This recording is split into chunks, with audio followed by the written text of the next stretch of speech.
அப்படின்னு கேட்டேன். இறைவனுடைய அருளை வச்சு என்ன பண்றது? உங்க எல்லாத்துட்டையும் கேட்டிருப்பாங்க.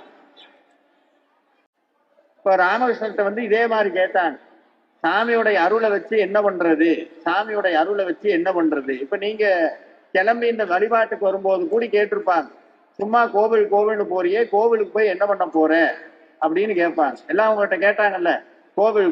ராமகிருஷ்ணன்ட்ட இதே மாதிரி கேள்வி கேட்டாங்க. ராமகிருஷ்ண பரமஹம்சர்ட்ட இதே மாதிரி கேள்வி கேட்டாங்க.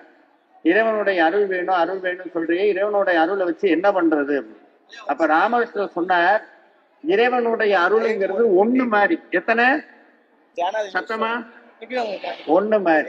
முதல்ல அந்த ஒன்றை சம்பாரிச்சுக்க. எப்படி?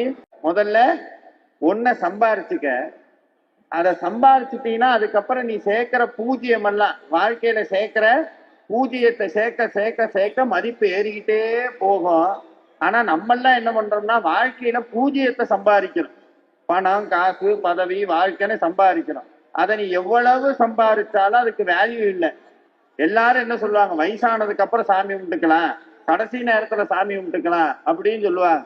ஆனா வயசானதுக்கு அப்புறம் ஒரு கட்டத்துக்கு மேல சாமியுடைய அருள் வேணும்னு நினைச்சாலும் கிடைக்காது. பூஜ்ஜியத்துக்கு அப்புறம் ஒண்ணு வேணும்னு நினைச்சா அதுக்கு மதிப்பு கிடையாது.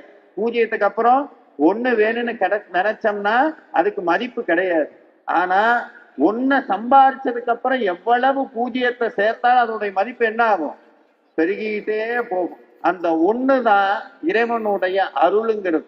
முருகப்பெருமானுடைய அருள் ஒண்ணு சேர்ந்ததுன்னா பின்னாடி சேர்வதற்கெல்லாம் மதிப்பு கூடிக்கொண்டே போகும்.